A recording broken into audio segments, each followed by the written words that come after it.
The stars twinkled peacefully in the dark space as the human exploration ship Star Seeker moved through the edges of known space. Captain Mark Thompson stood on the bridge, his gray eyes fixed on the main screen. The year was 2157, and humanity had grown strong. They had 12 star systems under their control, with colonies that worked together like a big family. The ship's sensors started beeping. Tom Baker, the young sensor officer, looked at his screen with wide eyes. "Captain, there's something big out there. Really big."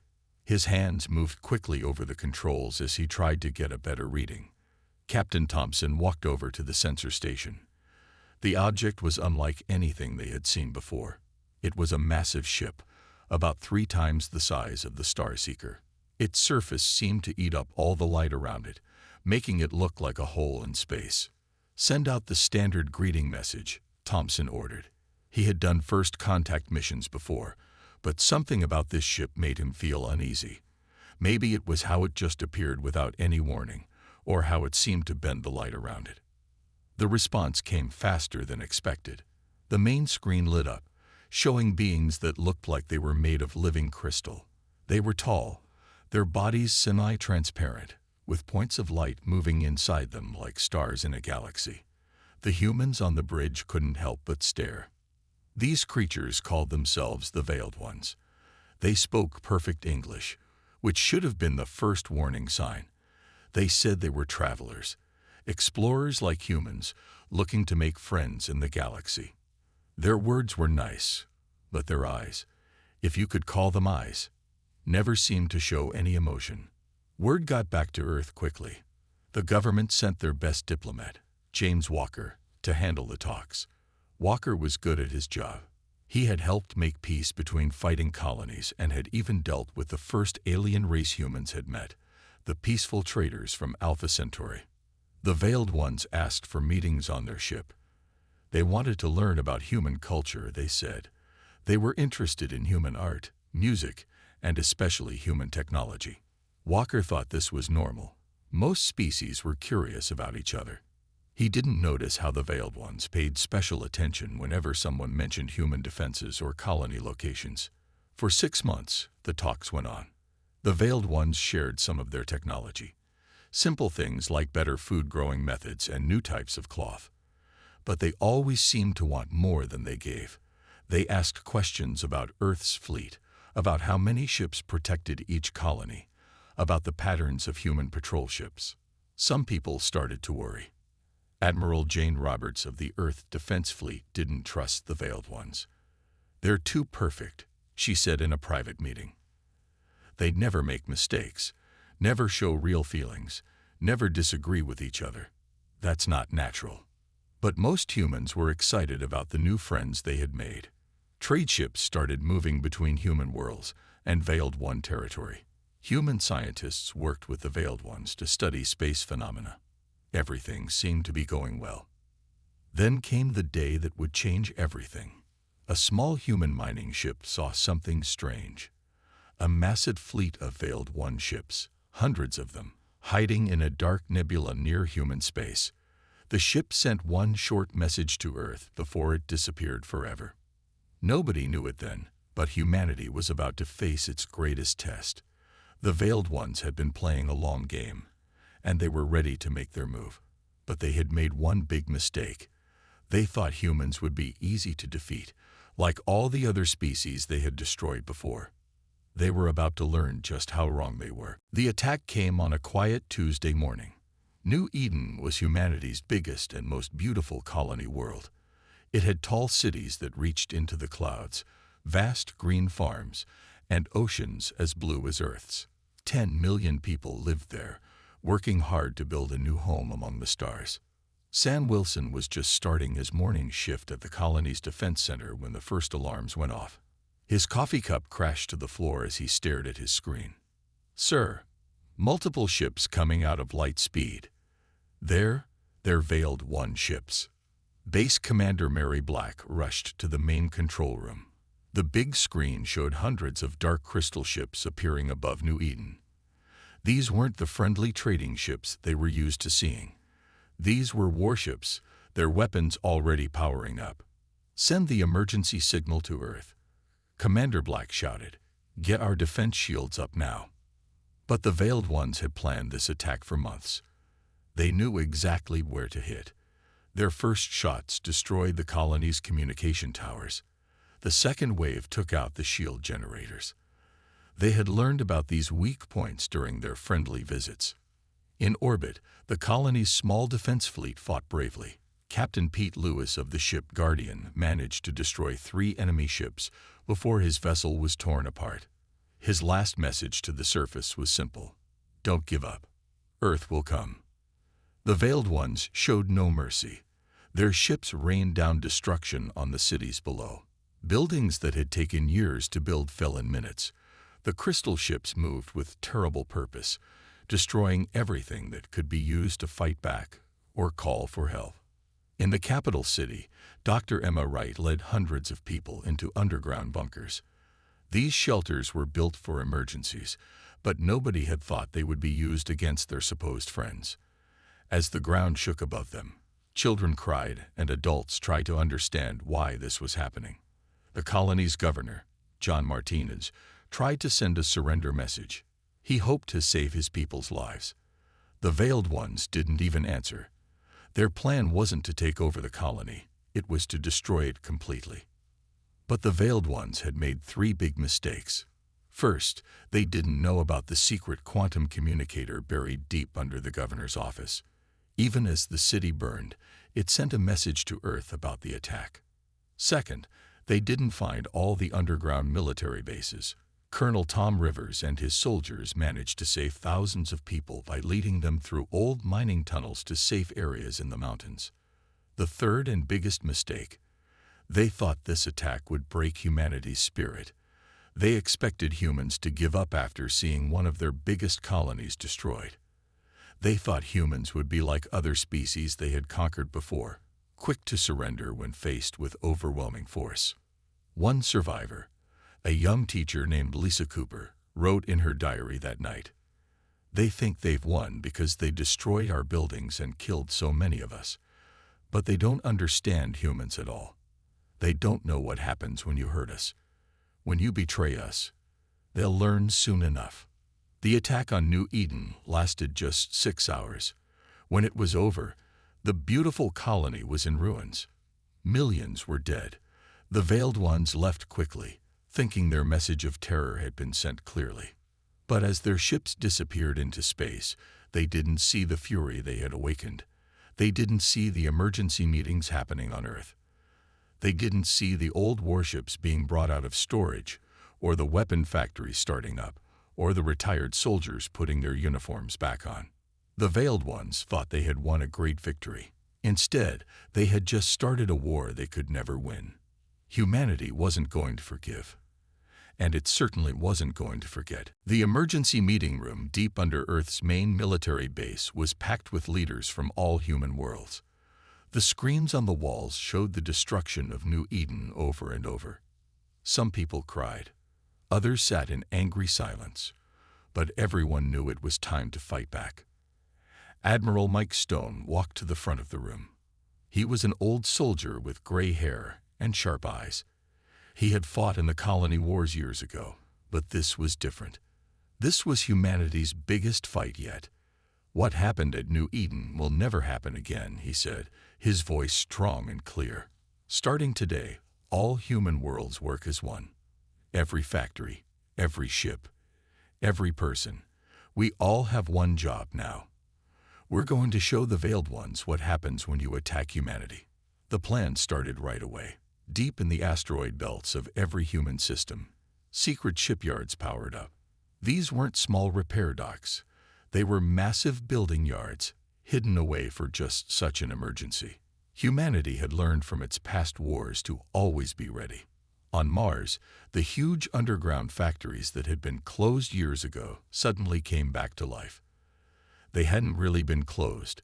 They had been making weapons and ships in secret, preparing for a day everyone hoped would never come. The people of Earth and all its colonies worked together like never before. Factory workers took double shifts. Retired engineers came back to work. Students left their schools to help build ships and weapons. Everyone wanted to do their part. In orbit around Jupiter, the old warships came out of storage. These ships weren't beautiful, but they were tough. Each one carried weapons that could destroy a small moon. The Veiled Ones thought they knew everything about human military power. They were wrong. Dr. Anna Reed, Earth's top scientist, gathered the best minds from all human worlds. The Veiled Ones think they know our technology level, she told them. But they've never seen our best work. We've been holding back. Now it's time to show them everything. The scientists worked day and night. They studied the wreckage from the few Veiled One ships destroyed at New Eden. They found weaknesses in the crystal technology. Every discovery was quickly turned into new weapons and defenses. On colony worlds, people built huge underground shelters. They moved their most important factories deep into mountains. If the Veiled Ones attacked again, they would find empty cities but strong, hidden defenses. Admiral Stone visited the Fleet Academy where young officers trained. He watched them practice with the new weapons and ships. "You're learning faster than any class before you," he told them. "You know what's at stake. You know why we fight." One young cadet asked him, "Sir, aren't you afraid? The Veiled Ones are so powerful." Stone smiled. "They're powerful, yes, but they made a mistake. They thought destroying one colony would break us. Instead, it united us. Every human, from Earth to the farthest colony, stands together now. That's a power the Veiled Ones can't understand." In space stations across human territory, the new defense systems came online. Hidden sensors watched for any sign of Veiled One ships. New weapons waited silently in asteroid fields and gas clouds. The next time the enemy came, they would find a very different humanity waiting for them. 3 months after the attack on New Eden, Admiral Stone called another meeting. The room was filled with holograms showing the new fleet, the new weapons, the new defenses. Everything was ready. "Send the message to all ships," he ordered. "Operation Daybreak begins tomorrow. It's time to show the Veiled Ones they picked a fight with the wrong species." The signal went out to every human ship and base. Humanity wasn't just going to defend itself. It was going to strike back. The Veiled Ones thought they had started a simple conquest. Instead, they had awakened the sleeping giant. The Veiled Ones thought Proxima Centauri would be an easy target. It was humanity's closest colony to Earth, just 4 light years away. Their fleet was twice as big as the one that destroyed New Eden. 2,000 crystal ships filled the darkness of space, their weapons ready. "Look at how weak their defenses are," the Veiled One commander told his fleet. The colony only had 10 patrol ships guarding it. The Veiled Ones didn't know they were walking into a trap. Frank Cooper sat in the hidden control room deep under Proxima's largest moon. Around him, 50 other operators watched their screens carefully. For 3 months, they had waited for this moment. Under the moon's icy surface, 5,000 automated defense platforms lay quiet, waiting for the signal. "Enemy fleet in position," a young operator called out. "They're starting to move toward the colony." Frank took a deep breath. "Send the code word to Earth. Operation Icebreak is starting." The Veiled One ships moved closer to the colony, spreading out in their attack formation. They expected the same easy victory they had at New Eden. Their sensors showed nothing unusual. The moon's thick ice hid everything underneath it. Then Frank pressed the big red button on his control panel. The surface of the moon exploded outward as 5,000 hidden weapon platforms rose from their hiding places. Each one carried special weapons designed to fight crystal ships. Before the Veiled Ones could react, the space around them lit up with energy beams and plasma torpedoes. First wave of platforms reporting direct hits called out Susan Baker, the weapons officer. "Enemy ships are breaking apart." The Veiled One fleet tried to regroup, but they were caught in a perfect trap. The defense platforms attacked from all directions. The special weapons cracked their crystal hulls like glass. Ships that had seemed invincible shattered into pieces. In orbit around Proxima Centauri, The 10 patrol ships suddenly changed. What looked like small, weak ships turned out to be heavily armed destroyers in disguise. They had been painted and modified to look harmless. Now they showed their true power. The patrol ships hit the enemy fleet from behind, while the defense platforms attacked from the front. The Veiled Ones were caught in the middle, being destroyed from both sides. Their formation is breaking, Frank announced to the cheering control room. They're trying to retreat. But humanity wasn't done yet. From behind the star itself, 30 more human warships appeared. They had been hiding in the star's radiation, impossible to detect. These ships carried the newest weapons that Earth's scientists had created. The Veiled One commander tried to send a distress signal. His message was cut off as his ship broke into pieces. In just 2 hours, the mighty invasion fleet was destroyed. The space around Proxima Centauri was filled with floating crystal debris. In the control room, Frank finally let himself relax. "Send the victory message to Earth," he ordered. "Tell them the Proxima trap worked perfectly." The final count showed how complete the victory was. Out of 2,000 Veiled One ships, only 300 managed to escape. The rest were destroyed. Humanity lost only 5 defense platforms and 2 patrol ships. No human lives were lost.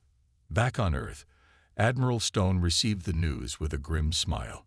"Send the recording of the battle to every Veiled One communication channel," he ordered. "Let them see what happened to their fleet." The message was clear. Humanity wasn't the easy target the Veiled Ones thought they were.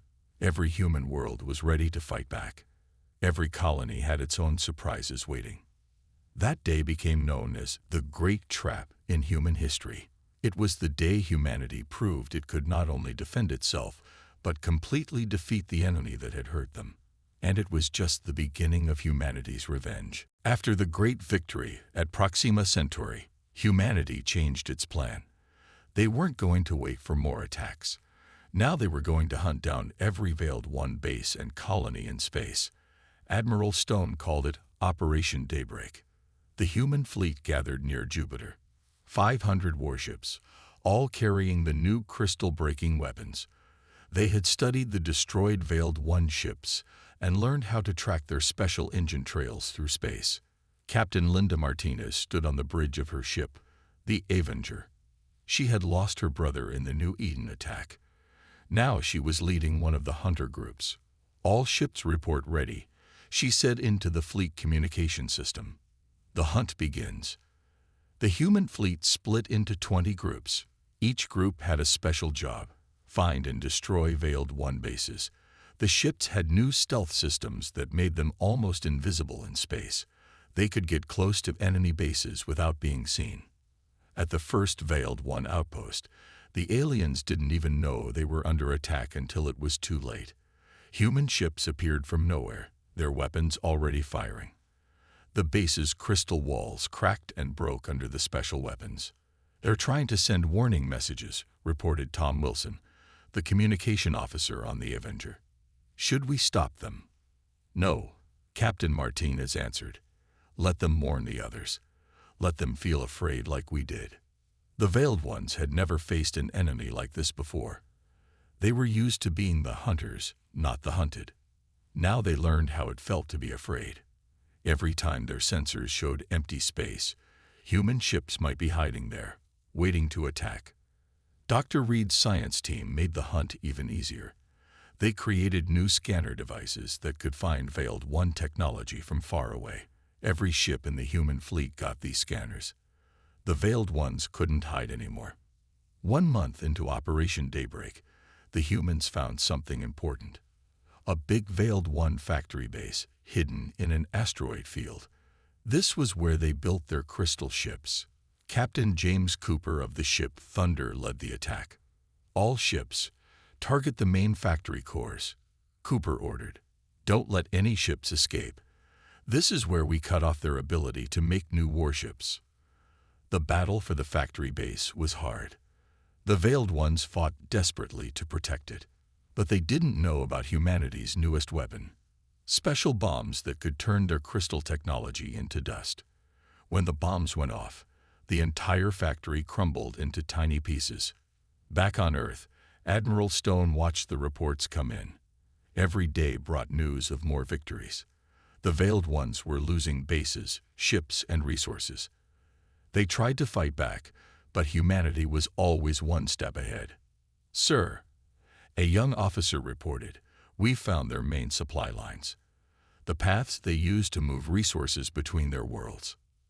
Stone nodded. "Send in the mine layers. Cut off their supply lines. Let them feel what it's like to be trapped and helpless."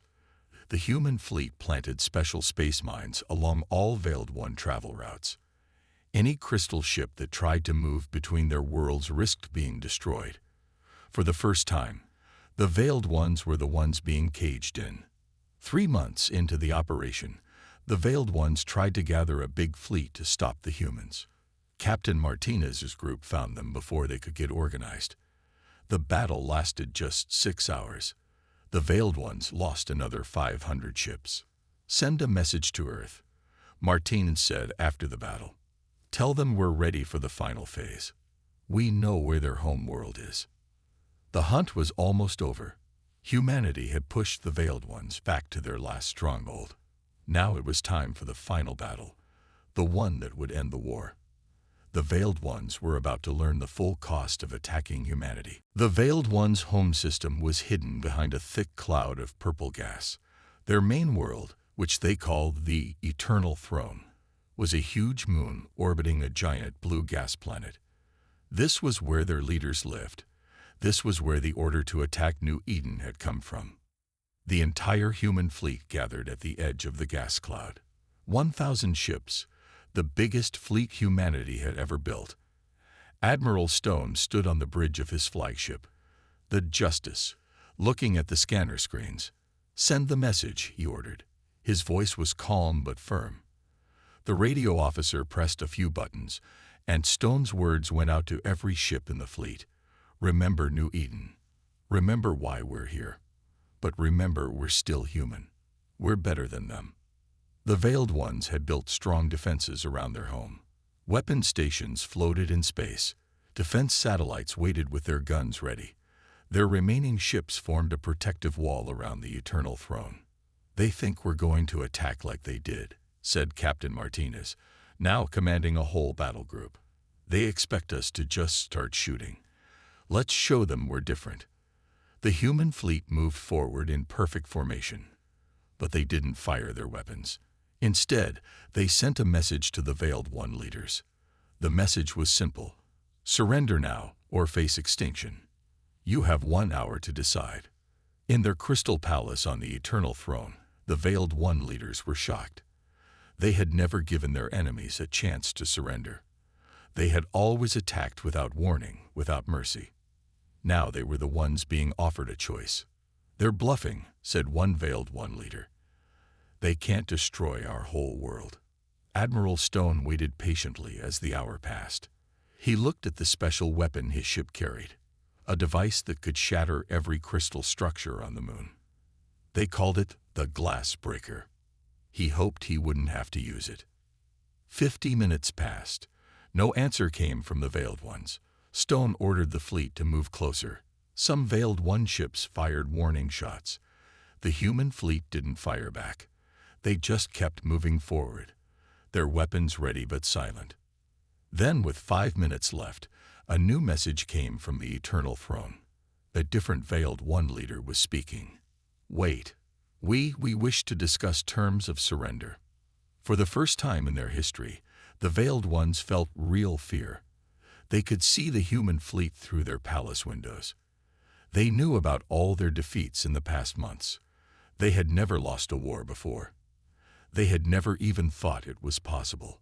Admiral Stone, Captain Martinez, and 3 other human commanders took a small ship to the Crystal Palace.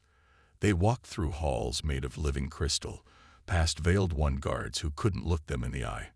In the Great Hall, the Veiled One leaders waited. Stone put a data pad on the crystal table. "These are our terms," he said. "You will be confined to this system for 1,000 years. Your weapons will be destroyed. Your ships will be taken apart. You will never threaten another species again. And if we refuse, asked a Veiled One leader. Stone's eyes were cold. Then we use the glass breaker, and your entire civilization turns to dust. We're not like you. We're giving you a choice. That's what makes us different. That's what makes us human. The Veiled Ones looked at each other. They looked at their beautiful crystal city. They thought about all they had lost trying to conquer humanity. Finally, they did something they had never done before. They surrendered. The war was over. Humanity had won. But they had won their way, not through blind destruction, but through strength mixed with mercy. The galaxy would remember this day. The day when humanity showed it could be both powerful and wise. 5 years after the war ended, New Eden was being rebuilt. Where there had been ruins, new cities rose into the sky.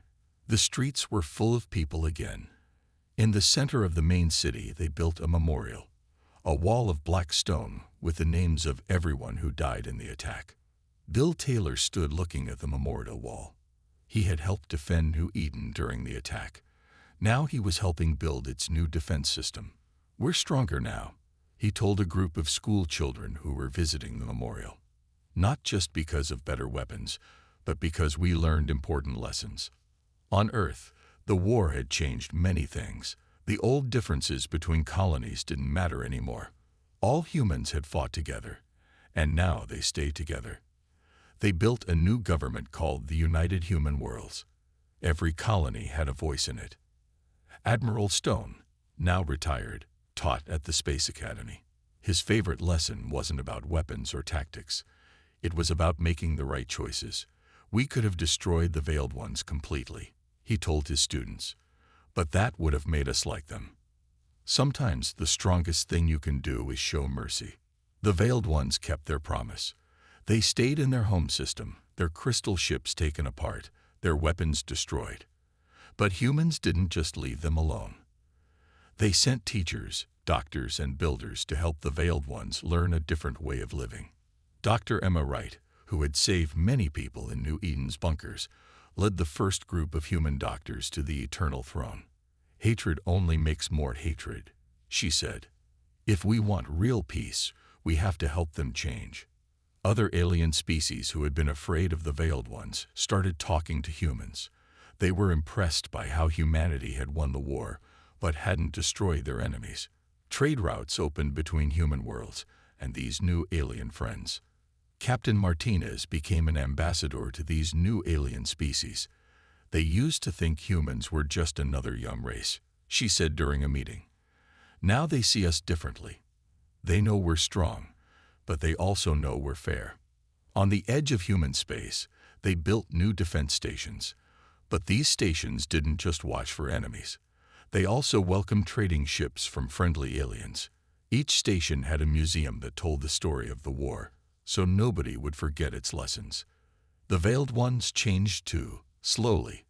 Their young ones started learning human ideas about peace and cooperation. Some of them even felt ashamed about what their leaders had done. They started building art and music instead of weapons. 10 years after the war, something important happened. A group of Veiled One leaders asked to visit New Eden's memorial wall. They wanted to say sorry for what they had done. The human government let them come. The Veiled One leaders stood in front of the wall, their crystal bodies dimmed with shame. They left behind small crystal flowers that would never fade. It was their way of promising to remember their mistake. Professor Jack Reed, who had first spotted the Veiled One ships years ago, wrote a book about the war. Its last words became famous across human space. "We proved something important in that war. Not just that humanity was strong, but that we could be strong without losing our humanity. That's the real victory we won." The galaxy had learned an important lesson. Humanity would always defend itself. It would fight back against anyone who attacked it. But it would do it the human way, with courage, skill, and mercy mixed together. The memorial wall on New Eden had words carved at its base. They summed up what humanity had learned. "We remember the past. We defend the present. We build the future together."